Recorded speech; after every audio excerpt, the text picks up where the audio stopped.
السلام علیکم ورحمۃ اللہ وبرکاتہ۔ الحمد للہ الذی وکفی وسلام علی عباده الذین اصطفی، اما بعد فاعوذ باللہ من الشیطان الرجیم، بسم اللہ الرحمن الرحیم۔ رب اشرح لی صدری ویسر لی امری واحلل عقدۃ من لسانی یفقهوا قولی، رب زدنی علما وعملا، اللهم فقهنا في الدين، اللهم اجعل القرآن ربيع قلوبنا ونور صدورنا وجلاء حزوننا وذهاب همومنا۔ کیا حال ہے آپ تمام کے؟ امید کرتی ہوں اور اللہ سے دعا کرتی ہوں سب ہی خیریت سے ہوں۔ آج کی کلاس میں انشاءاللہ ہم سورۃ البقرہ آیت نمبر 17 سے 25 تک انشاءاللہ سبق پڑھیں گے۔ ترجمہ کرتے ہیں، بسم اللہ الرحمن الرحیم۔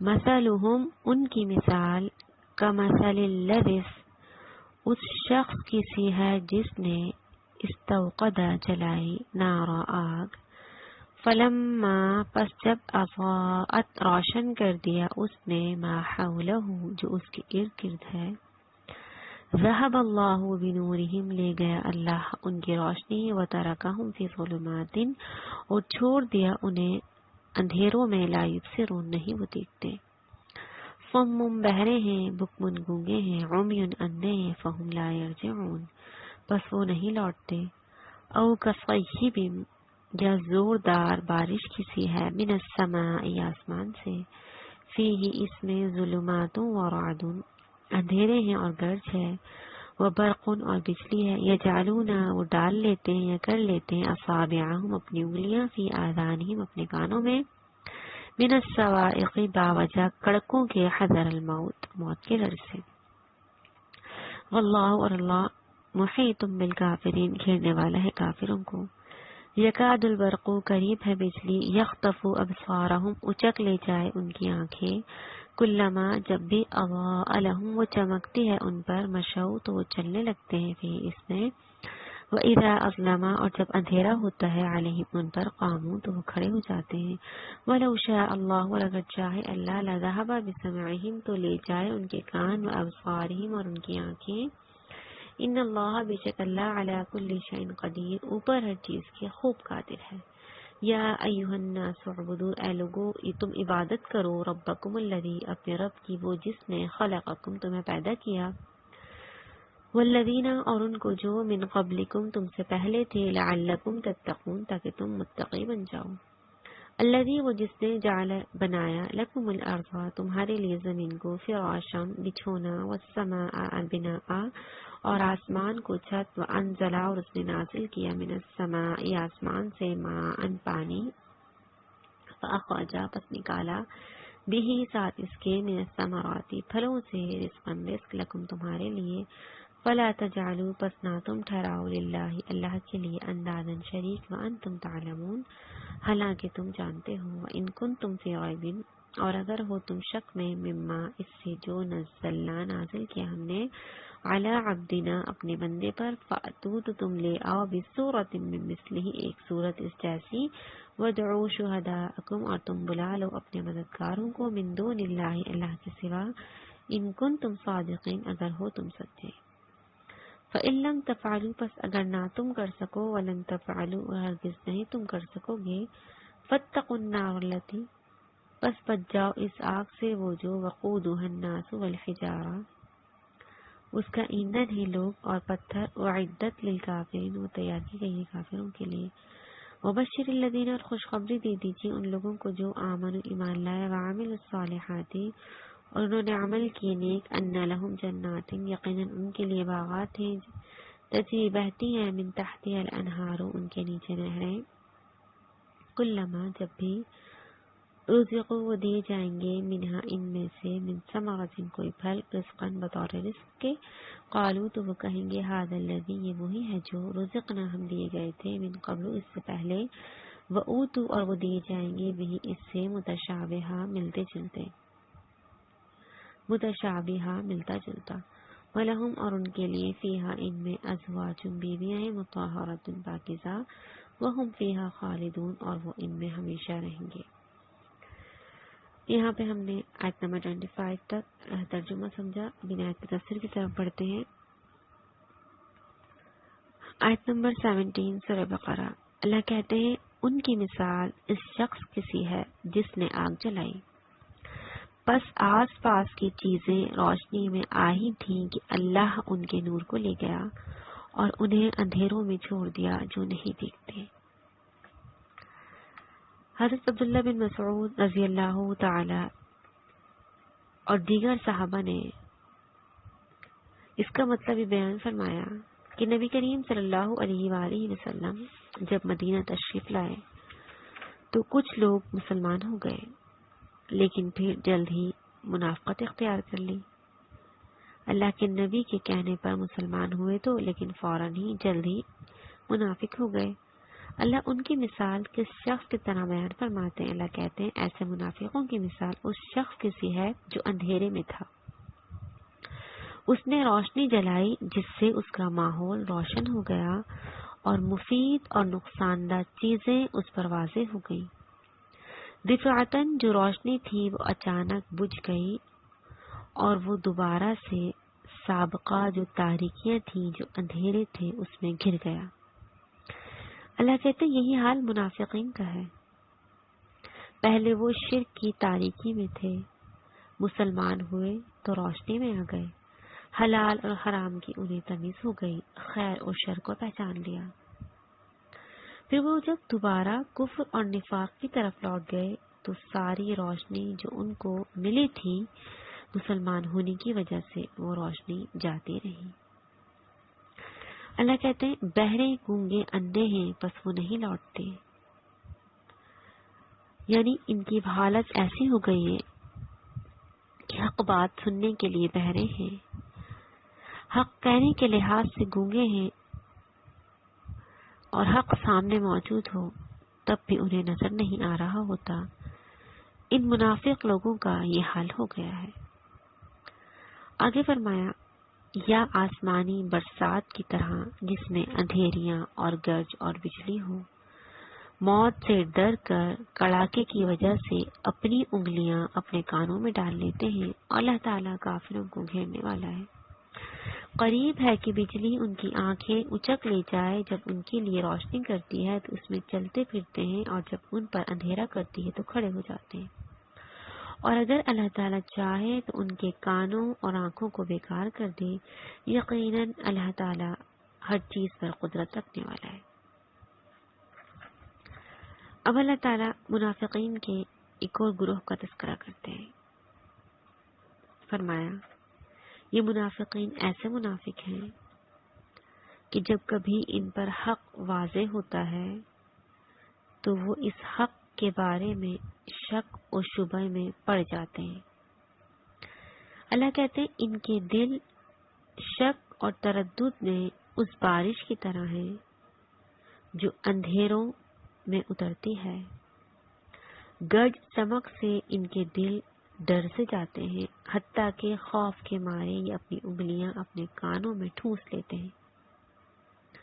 اللہ کہتے ہیں لیکن یہ تدبیریں اور یہ خوف و دہشت انہیں اللہ کی گرفت سے نہیں بچا سکے گا، کیونکہ وہ اللہ کے گھیرے سے نہیں نکل سکتے۔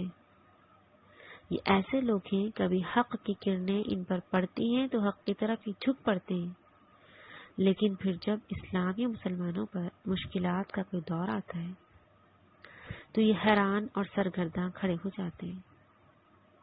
یہ ایسے لوگ ہیں جو ایمان کے بارے میں شک و شبے میں رہتے ہیں، ایسے لوگ منافق ہیں۔ اللہ کہتے ہیں ایسے منافقوں کا جو گروہ ہوتا ہے وہ حق بات قبول کرنے سے محروم رہتا ہے، کیونکہ وہ تذبذب کا شکار ہوتے ہیں، وہ تردد کا شکار ہوتے ہیں، وہ شک اور شبے میں پڑے ہوتے ہیں۔ فرمایا اگر اللہ چاہے تو ان کے کانوں اور ان کی آنکھوں کو بیکار کر دے، یعنی اگر اللہ چاہے تو جو اللہ نے انسان کو صلاحیتیں دی ہیں ان کے کان جو سنتے ہیں، ان کی آنکھیں جو دیکھتی ہیں، اگر اللہ چاہے تو انسان کی ان صلاحیتوں کو بیکار کر دے۔ آنکھیں ہوتے ہوئے بھی وہ دیکھ نہ سکے، کان ہوتے ہوئے بھی وہ سن نہ سکے۔ کانوں میں جو سماعت ہے، آنکھوں میں جو بصارت ہے، وہ سب اللہ کی دی ہوئی ہے۔ اللہ نے ان کانوں اور آنکھوں میں صلاحیت پیدا کی ہے تو یہ کام ہو رہا ہے۔ ایسے بہت سے لوگ ہیں جن کے پاس آنکھیں بھی ہیں، کان بھی ہیں، پر وہ صلاحیت موجود نہیں کہ وہ سن نہیں سکتے، وہ آنکھوں سے دیکھ نہیں سکتے۔ اللہ کہتے ہیں ایسے منافقین کی بھی اگر اللہ چاہیں تو ان کے کانوں اور آنکھوں کو سلب کر دیں، بیکار کر دیں، کہ جب ان کے کان اور ان کی آنکھ حق بات کو سننے سمجھنے کی کوشش نہیں کرتے تو اللہ ان کی آنکھوں اور کانوں کو بیکار کر دیں۔ یقیناً اللہ تعالیٰ ہر چیز پر قدرت رکھنے والا ہے۔ اللہ سبحانہ و تعالیٰ نے منافقین کی تقریباً 3 گروہ کا یہاں پہ تذکرہ فرمایا۔ ایک وہ گروہ جو دل میں کچھ اور منہ پر کچھ ہوتا ہے، جو اللہ کے نبی صلی اللہ علیہ وسلم کو کہا کرتے تھے کہ ہم ایمان لے آئے، جیسے کہ ہم نے پچھلی کلاس میں بھی پڑھا، لیکن وہ ایمان نہیں لاتے تھے۔ ایک وہ گروہ کہ مسلمان ہو گیا لیکن فوراً ہی کفر کی طرف پلٹ گیا، یہ ایسے لوگ بھی منافق تھے۔ ایک وہ گروہ ہے جو شک اور شبہ میں پڑا رہتا ہے، حق واضح ہو گیا، حق آ گیا، لیکن پھر بھی حق کو دل سے تسلیم نہیں کرتا، بلکہ تردد، تذبذب، شک اور شبہ میں مبتلا ہی رہتا ہے۔ ان 3 طرح کے منافقین کا تذکرہ ان آیات میں اللہ رب العالمین نے کرنے کے بعد آگے کیا فرمایا؟ یا ایھا الناس اعبدوا ربکم الذی، اے لوگو اپنے اس رب کی عبادت کرو جس نے تمہیں اور تم سے پہلے کے لوگوں کو پیدا کیا، یہی تمہارا بچاؤ ہے، یعنی اسی سے تم تقوی اختیار کر سکتے ہو۔ اللہ سبحانہ و تعالی اس آیت میں انسانوں کو اللہ تعالی کی وحدانیت اور اس کی عبادت کی طرف دعوت دے رہے ہیں۔ تمام انسانوں کو کیا کہا؟ یا ایھا الناس اعبدوا ربکم الذی خلقکم، اے لوگو اس رب کی عبادت کرو جس نے تمہیں پیدا کیا، جو اکیلا ہے، جو یکتا ہے، جس کا کوئی ثانی نہیں، جس کا کوئی شریک نہیں۔ جب وہ رب تعالی تمہارا اور کائنات کا خالق ہے، تمہیں تمہاری تمام ضروریات کا سامان مہیا کر رہا ہے اکیلا ہی، پھر تم اس اللہ کو چھوڑ کر دوسروں کی عبادت کیوں کرتے ہو؟ دوسروں کو اس اللہ کا شریک کیوں کر ٹھہراتے ہو؟ اگر تم چاہتے ہو اس اللہ کے عذاب سے بچ جاؤ تو اس کا طریقہ کار یہ ہے کہ تم اس اللہ کو اکیلا ہی ایک ہی مانو، صرف اسی کی عبادت کرو اور شرک نہ کرو، کیونکہ شرک بہت بڑا گناہ ہے۔ اللہ اس آیت میں اپنی عبادت کرنے کا حکم دیتے ہیں۔ اللہ کی ذات کے علاوہ کسی کے لیے سجدہ کرنا، کسی اور کو پکارنا، کسی اور کے نام کی نذر و نیاز چڑھانا، اللہ کہتے ہیں اس خالص اللہ ہی کے لیے کرو جو اکیلا یکتا واحد ہے، جس نے تمہیں پیدا بھی کیا، پیدا کر کے تمہیں چھوڑ نہیں دیا، بلکہ تمہارے لیے تمام ضروریات زندگی بھی مہیا کر دی۔ کس نے مہیا کی؟ اللہ نے کی۔ اللہ وہ ذات نہیں جو پیدا کر کے چھوڑ دے، اللہ وہ ذات ہے جس نے پیدا بھی کیا، جس نے تمام چیزوں کو جو ہماری ضروریات کے لیے ہیں، اللہ نے ایسے اسباب بھی پیدا کر دیے جو ہمیں ہر چیز مہیا ہو رہی ہے۔ آج جو ہم گھروں میں بیٹھے ہیں، یہ گھر کس نے دیے؟ اللہ کی ہم پہ کرم نوازیاں ہیں۔ ان لوگوں سے پوچھیے جو بے گھر ہیں، ہمیں قدر نہیں ہوتی۔ اللہ نے ہمیں کھانے کو رزق دیا، کس نے دیا؟ اللہ نے دیا۔ آج ہم طرح طرح کی نعمتیں ایک دن میں کتنا کچھ کھا رہے ہوتے ہیں، کتنا کچھ پی رہے ہوتے ہیں، ہم شمار بھی نہیں کر رہے ہوتے کہ یہ اللہ کی دی ہوئی نعمتیں ہیں۔ اگر اللہ نے پیدا کر کے چھوڑ دیا ہوتا تو یہ نعمتیں ہمیں نہیں مل رہی ہوتی۔ اتنی اچھی اچھی چیزیں، اتنی اچھی اچھی نعمتیں اللہ اولاد عطا کرتا ہے، اللہ رشتے دیتا ہے، اللہ پہننے کو کپڑے دیتا ہے، کھانے کو دیتا ہے، پینے کو دیتا ہے۔ یہ کون دیتا ہے؟ یہ اللہ کے ساتھ ہے۔ جب وہ اکیلا یکتا پوری کائنات کے نظام کو سنبھالے ہوئے ہے، ہر بندے کو عطا کر رہا ہے، جب سے کائنات بنی جب سے دے رہا ہے، پر اس کے خزانوں میں کمی نہیں آ رہی۔ وہ اللہ یہ نہیں کہتا کہ تم مجھ سے مت مانگو، میرے خزانوں میں کمی آ جائے گی۔ وہ اللہ کہتا ہے تم مجھ سے مانگو، اس کے خزانوں میں کمی نہیں آتی۔ دنیا میں جب ہم کسی سے کچھ مانگتے ہیں، 2 دن مانگا، 3 دن مانگا، لوگ تھک جاتے ہیں، اس کا یہی کام ہے، ہاتھ پھیلانا۔ لیکن اللہ وہ ذات ہے جو تھکتا نہیں ہے اپنے بندوں سے۔ وہ کہتا ہے تم مجھ سے مانگو، میں تمہیں دوں گا۔ تو اس اللہ کے پھر ہم اکیلے یکتا کی اس خالص اس کو کر کے عبادت کیوں نہ کریں؟ کیوں ہم اس کے ساتھ غیروں کو شریک کریں؟ کیوں ہم شرک کی آمیزش کر ڈالیں؟ کیوں ہم کسی اور کے نام کی نظر و نیاز چڑھائیں؟ کیوں ہم کسی اور کی عبادت کریں، کسی اور کے لیے سجدہ کریں، جبکہ وہ اللہ اکیلا اور یکتا ہے؟ فرمایا الذی خلقکم والذین من قبلکم، اللہ وہ ذات ہے جس نے تمہیں بھی پیدا کیا اور تم سے پہلے کے لوگوں کو بھی پیدا کیا۔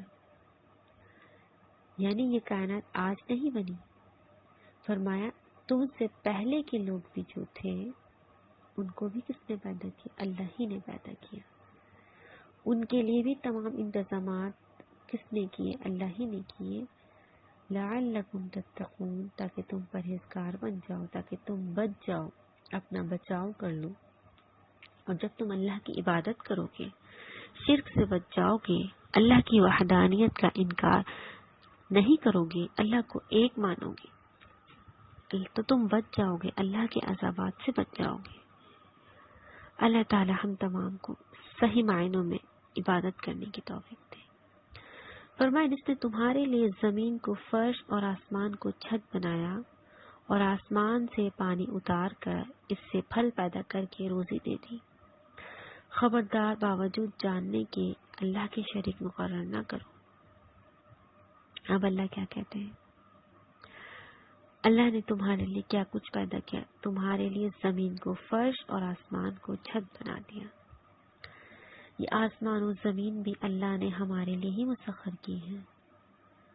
زمین پر ہم چلتے پھرتے، مکانات بناتے، رہتے اور بستے ہیں۔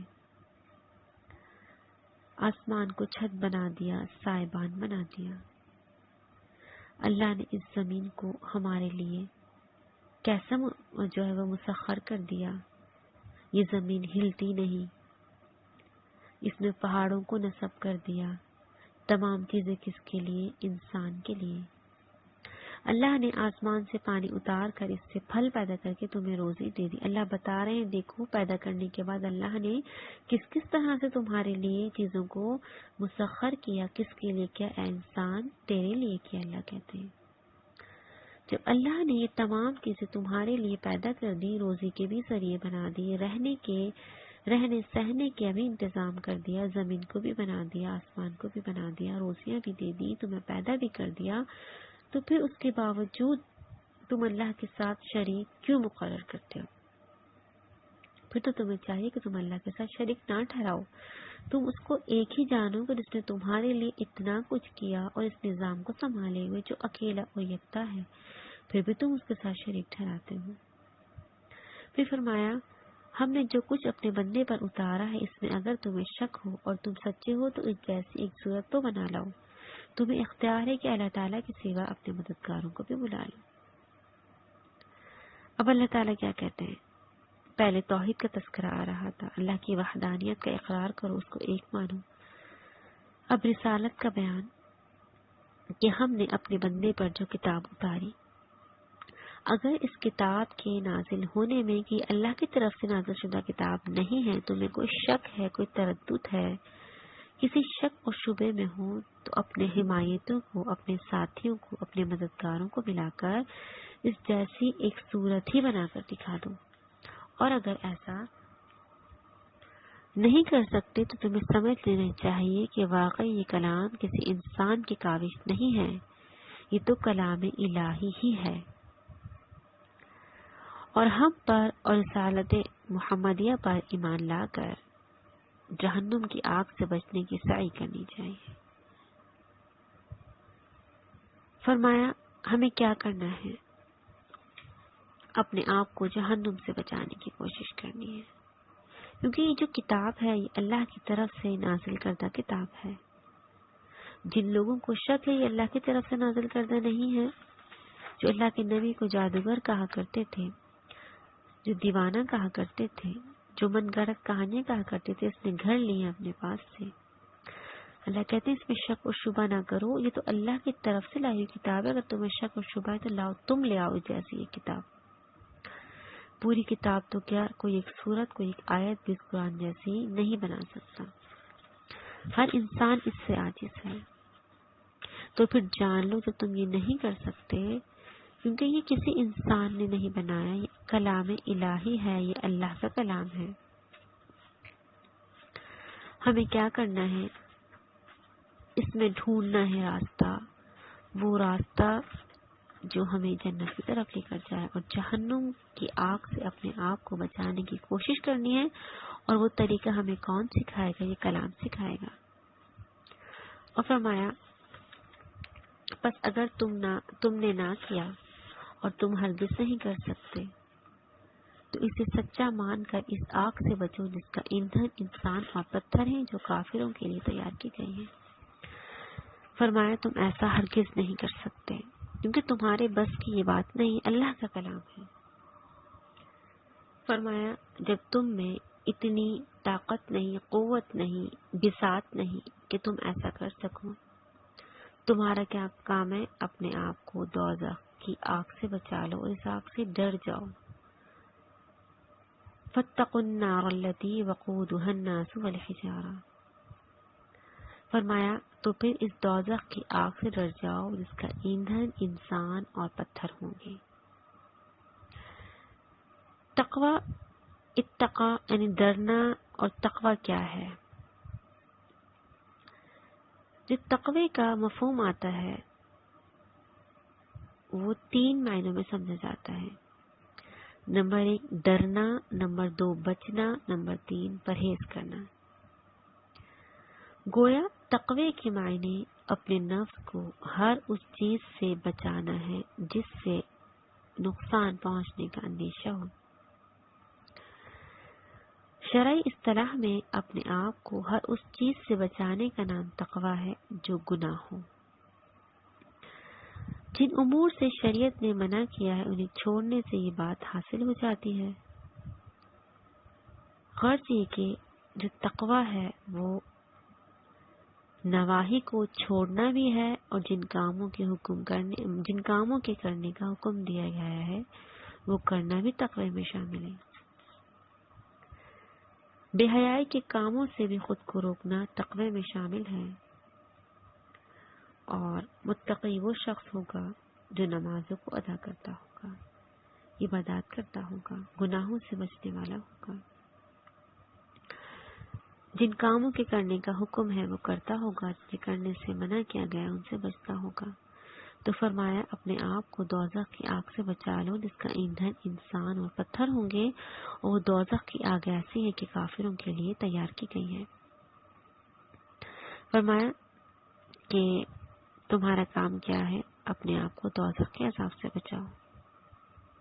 فرمایا جس کا ایندھن انسان ہی نہیں بلکہ معدنی پتھر بھی ہوں گے، جیسے کوئلہ، گندھک وغیرہ ہیں، کہ انہیں بھی جو ہے وہ انسانوں کو جب ڈالا جائے گا اس کے ساتھ ان پتھروں کو بھی ڈالا جائے گا، اور ان پتھروں کی وجہ سے جو آگ کی حدت ہوگی، آگ کی تپش ہوگی، وہ 20 گنا تیز کر دی جائے گی۔ انسان ہوں گے اور پتھر ہوں گے، اور ان پتھروں کی وجہ سے جو آگ کی حدت ہے، جو تپش ہوگی، وہ بہت زیادہ، بہت تیز ہو جائے گی۔ بعض علماء نے کہا اس آیت میں حجارتن سے مراد پتھر کے وہ بت ہیں جن کی پوجا کی جاتی ہے۔ ایک مقام پہ اللہ کہتے ہیں انکم وما تعبدون من دون اللہ حسب جہنم، تم بھی اور اللہ کے سوا جنہیں تم پوجتے ہو سب دوزخ کا ایندھن بنو گے۔ اللہ تعالی ہم تمام کو دوزخ کے آگ کے عذاب سے بچا لے، وہ آگ جو کافروں کے لیے تیار کی گئی ہے۔ آج دنیا کی آگ ہم سے برداشت نہیں ہوتی۔ کھانا پکاتے وقت تھوڑا بہت ہاتھ جل جائے، کسی چیز کا چھینٹا آ جائے، کتنی تکلیف محسوس ہوتی ہے کہ ہم سے دوبارہ وہ کام نہیں کیا جا رہا ہوتا، اتنی ہمیں تکلیف محسوس ہو رہی ہوتی ہے۔ وہ جہنم کی آگ کس قدر شدید ہوگی۔ اللہ تعالی ہمیں بھی اور ہماری اولادوں کو بھی جہنم کے عذابات سے بچا لے، جو کہ انتہائی خطرناک عذابات ہوں گے۔ اللہ، ان عذابوں کا جھیلنا ہمارے بس کی بات نہیں ہے۔ اللہ ہم تمام سے وہ کام لے لیں جو ہمیں جنت کی طرف لے کر جائیں۔ اللہ ہمیں جہنم کے عذابات سے بچا لینا۔ اللہ ہمیں اور ہماری اولادوں کو جہنم کے عذابات سے بچا لے گا۔ اللہ ہمیں طاقت نہیں کہ ہم ان عذابات کو سہ سکیں۔ اللہ آج دنیا میں ہمیں اتنی طاقت دے دے کہ ہم اس سے بچنے کی تیاری کر لیں، کوششیں کریں، محنتیں کریں اور جنت کو پالیں۔ فرمایا، اور اے پیغمبر صلی اللہ علیہ وسلم، جو لوگ ایمان لائیں اور اچھے کام کریں انہیں خوشخبری دے دیجیے کہ ان کے لیے ایسے باغات ہیں جن کے نیچے نہریں جاری ہیں۔ جب بھی انہیں کوئی پھل کھانے کو دیا جائے گا تو کہیں گے یہ تو وہی پھل ہے جو ہمیں اس سے پہلے دنیا میں دیے جا چکے ہیں، کیونکہ جو پھل انہیں دیا جائے گا وہ شکل و صورت میں دنیا کے پھل سے ملتا جلتا ہوگا، اور ان ایمان والوں کے لیے وہاں پاک و صاف بیویاں بھی ہوں گی، اور وہ ان باغات میں ہمیشہ قیام پذیر رہیں گے۔ اب کیا ہوا؟ اللہ کا قانون ہے، اللہ جہاں کفار کو، مشرکین کو، منافقین کو ڈراتے ہیں، ان کو وعید سناتے ہیں عذابات کی، جہنم کی، دوزخ کی، اللہ اس کے فوراً بعد ہی جگہ جگہ پہ ہم پڑھیں گے مومنین کو خوشخبری بھی دیتے ہیں، جنت کا بھی تذکرہ کرتے ہیں، جنت کی نعمتوں کے بارے میں بھی بتاتے ہیں۔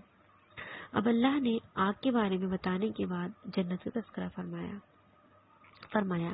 اے پیغمبر، جو لوگ ایمان لائیں، اچھے عمل کریں، انہیں خوشخبری دے دیجیے۔ ایمان اور عمل، ان دونوں کا آپس میں بہت گہرا تعلق ہے۔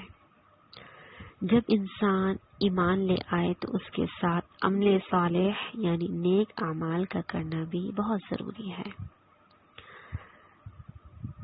کیونکہ ایمان لانے کے بعد ہم عمل سے ہی تو ظاہر کرتے ہیں کہ ہم کتنے ایمان والے ہیں۔ عمل صالح کے بغیر صرف ایمان بھی نہیں، اور ایمان کے بغیر عمل صالح بھی نہیں۔ ایمان بھی لانا ہے اور نیک اعمال کر کے بھی دکھانا ہے۔